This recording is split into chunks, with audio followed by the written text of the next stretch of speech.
Amma maayikii dubartoota irraa gaafii lama fuuna. Hayyee obbolii itti fufi. Jalqaba dubartiin takka ni gaafatti, itti aansuudhaan dubartiin biraa itti fuftee gaafatti. Good evening, sir. Akkam oolte, an Dr. Kaaltanaa jedhama. Waa'ee fayyaatiin wal qabatee gaafii si gaafachuu barbaada. Qusannaan maatii Islaamummaa keessatti hayyamamaadha. Namoonni yeroo hedduu maaliif mala MTP yookaan Medical Termination of Pregnancy jedhamu mala TL jedhamu irra filatu? Dubartoonni Muslimaa mala TL hin fudhatan. Isaan MTP filatu. Sababni kanaa maali? It's difficult to convince them. For a TL, it's very easy for them to do a MTP. Why is it so? Sister being a medical doctor, she has given some short forms MTP, TL. Obboleettiin teenya doktora meedikaalaati. Jechoota fayyaa muraasa MTP, TL jedhu nuuf ibsitee jirti. Namoota asitti argaman hedduuf jechoonni kunniin ulfaatoodha. Garuu ani doktora meedikaalaa waan ta'eef hiikkaa isaaniin beeka. Obboleettiin gaafiin isin gaafadhe Islaamummaan waa'ee qusannaa maatii irratti yaadni qabu maali jedha. Dubartoota Muslimaa MTP akka fudhatan amansiisuun maaf salphaa ta'e, TL akka fudhatan gochuu hoo maaf ulfaate.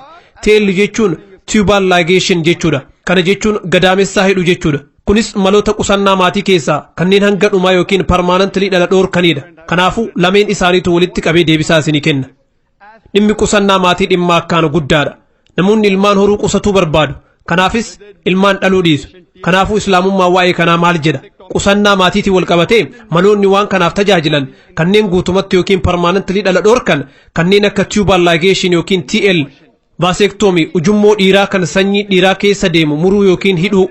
Maloota akkanaa kan guutumatti yookiin permanently dhala dhoorkan fayyadamuun Islaamummaa keessatti dhoorkaadha. Kan lammataa immoo ulfa garaa baasuu yookiin MTPdha.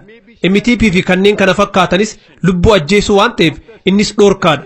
Yoo lubbuu haadhaatiif rakkoo ta'e malee, yoo lubbuun haadhaa rakkoo keessa seente tarii isin cesarean section hedduu amma dura fayyadamuu dandeetti. Jechuunis yaala baqaysanii hodhuutiin dhaluu dandeessi. Yoo doktorri dubartiin tun amma dura yeroo 4 fi 5 opereeshiniin dhaltee jirti. Amma booda ulfaayuun jireenya isiitiif rakkisaadha yoo jedhe yookiin ammoo yoo isin rakkoo onnee qabaatte ulfa san baadhattee deemu yoo kan dandeenye haala kana keessatti shari'aan Islaamaa waan guddaa dhabuu irra waan xiqqaa dhabuu wayya jedha. Lubbuun haadha sanii lubbuuf dura gara dachii tanaa dhufuuf deemu irra gatii guddaa qaba. Kanaafuu yoo haala kana keessa jiraanne maloonni ittisa dhalaa kunniin akka filmaata xumuraatti dalagaa irra ooluu ni danda'u. Maloonni guutumatti dhala dhoorkan kanneen akka tubal ligation, vasectomy, MTP yookiin Medical Termination of Pregnancy kunniin hundi yoo fakkeenya olitti ibse mudate qofa dalagaa irra oolan. Haala biraa keessatti hin eeyyamaman. Maloonni kunniin maaliif dhoorkaman? Qur'aan ifaan ifatti suuratul An'aam suuraa 6 aayaa 151 irratti ilmaan keessan sodaa beelaatiif jecha hin ajjeesinaa nutu isinii fi isaanis soora. Dhaamsuma kana suuraa Israa suuraa 17 aayaa 31 irratti irra deebi'ee jira. Ilmaan keessanis sodaa hiyyummaatiif jecha hin ajjeesinaa isaaniif isinis nutu soora jedhe. Kanaafuu ilmaan ofii ajjeesuun badii guddaadha. Haala kana irratti yoo hundoofne ilma namaa kamuu ajjeesuun dhoorkaadha. Lubbuun uf dura gara dachii tanaa dhufuuf deemtus akka lubbuutti lakkaawamte. Ilma namaa sadarkaa kamuu keessa jiru ajjeesuun dhoorkaadha.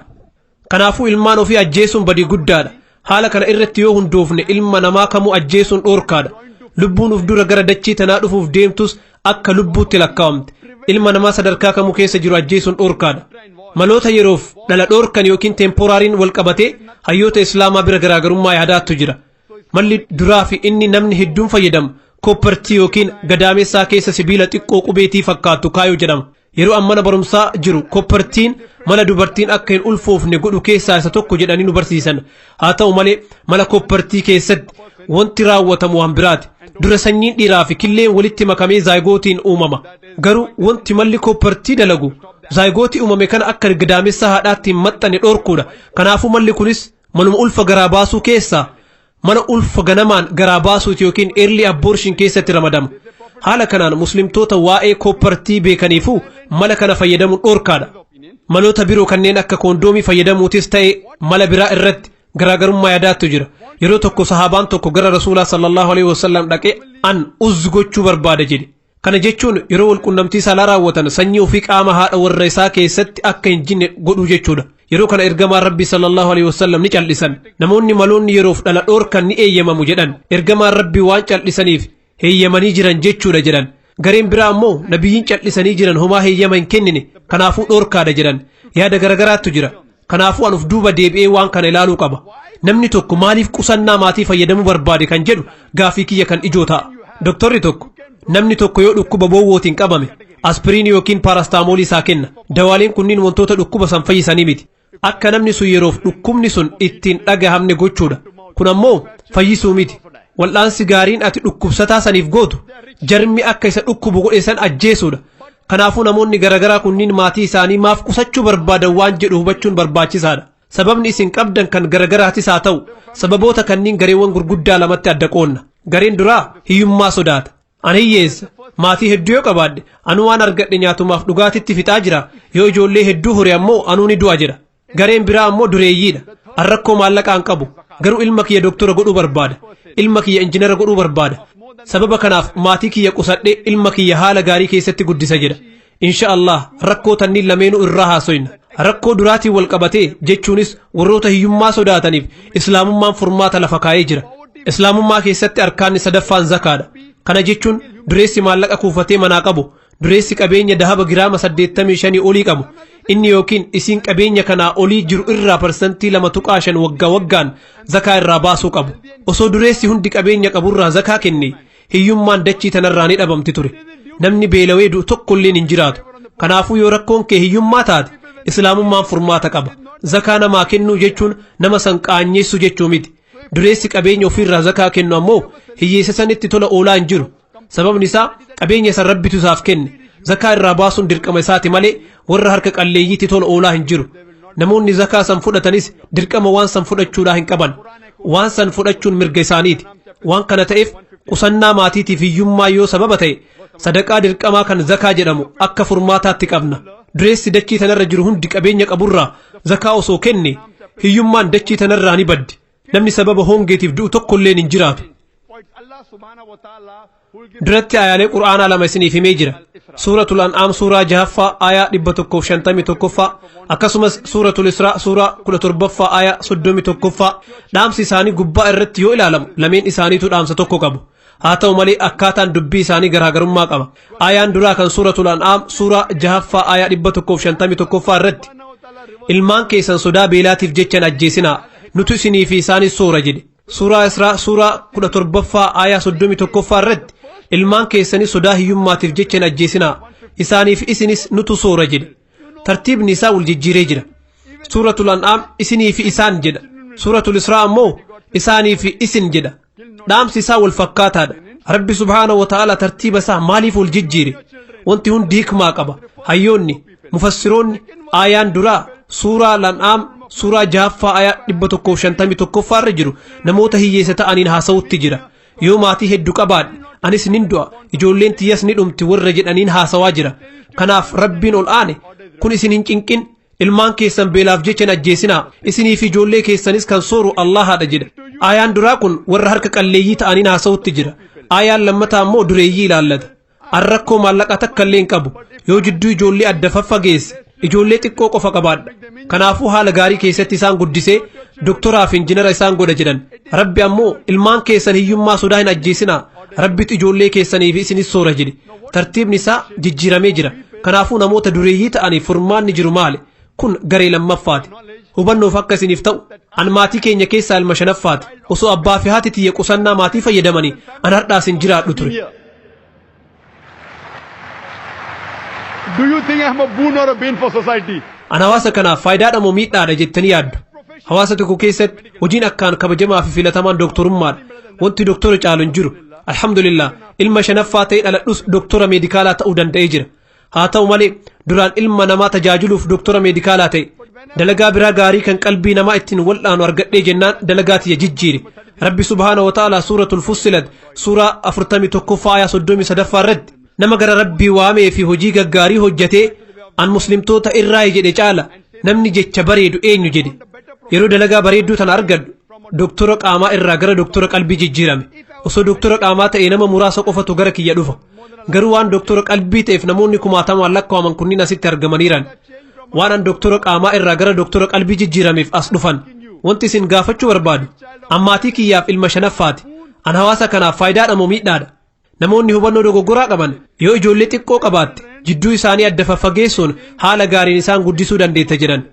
yeroo namoota badhaasa noobeelii badhaafaman haala isaanii qorattan isaan ilmaan hangafaatii miti namoota ispoortii fi waan garagaraatiin ciccimoo ta'anis yoo ilaaltan maatii isaaniitiif ijoollee duraatii miti maatii isaaniitiif ijoolleen isaan qofas hin turre tarii muraasni akkas ta'u mala gariin lammaffaa gariin sadaffaa gariin shanaffaa ta'anii dhalatan haalli isaa wal makaadha ilma duraa qofatu milkaa'e wanti jedhu hubannoo dogonguraati rabbiin subhaanahu wa ta'ala uumamumaan akkaataa ijoollee jidduutti adda fageessinu nuuf kennee jira akka islaamummaatti akkuma daa'imni dhalateen haati daa'ima san harma hoosisuu qabdi garuu arraan tana namoonni hammayyoomne jedhan ilmaan ofii harma hoosisuu hin fedhan akka ilaalcha ogeeyyii fayyaatti sooranni gaariin ati daa'ima keetiif kennitu harma haadhaati yoo daa'ima kee harma hoosifte waan laakteeshinaal aminooriyaa jedhamutu jira ati doktora waan taateef waan kana ni beeyta laakteeshinaal aminooriyaa jechuun dubartiin sun yeroo harma hoosisaa jirtu san hin ulfooftu jechuudha parsantii 100 wanti sun amansiisaa ta'us baatu carraan isiin ulfaa'uudhaaf qabdu akkaan xiqqaadha kanaafuu rabbiin olaane uumamaan akkaataa ijoollee jidduutti adda faffageessuu dandeenyuun lafa nuuf kaa'ee jira obbolii ummata hedduu qabaachuun hawaasa tokko miidhaa miti faayidaa guddaadha biyya teenya indiyaa tanatti hamdoo hamaaridoo jenna nu lamaanii fi teenya lamaan jechuudha jaarsaa fi jaartii ijoollee lama qofa dhalan jechuudha एक के बाद अभी नहीं दो के बाद कभी नहीं tokkoon booda ammaa miti lamaan booda ammoo hin jiru daa'ima tokko argataniin booda hedduu turu lamaan booda ammoo dhaluu dhiisu kunniin dhaadannoowwan indiyaa keessaati sababni isaa mootummaan indiyaa akkaataa ummata isaa ittiin qabu waan wallaaleef ummata akkana godha ameerikaa yoo deemti tiishartii ijoollee irratti I am my father's tax saver an abbaa kiyyaaf qusataa taaksiiti barreeffama jedhu argita yoo ijoollee hedduu qabaatte gibirri ati kafaltu ni xiqqaata gara Awustiraaliyaas dhaqi gara Kaanaadaatis deemi adadumaati daa'ima tokko argatteen mootummaan allowance yookiin durgoo kennaa mindaasiif kenna daa'ima qabdu hundaaf ji'a hunda allowance argatta kanaafuu mootummaan USA Awustiraaliyaa fi Kaanaadaa ummanni isaanii akka ijoollee hedduu qabaatan jajjabeessutti jiran jechuudha mootummaan indiyaa hoo maaliif waan kana dhoorkaree kanaafuu rakkoon ummata osoo hin taane sagantaa mootummaati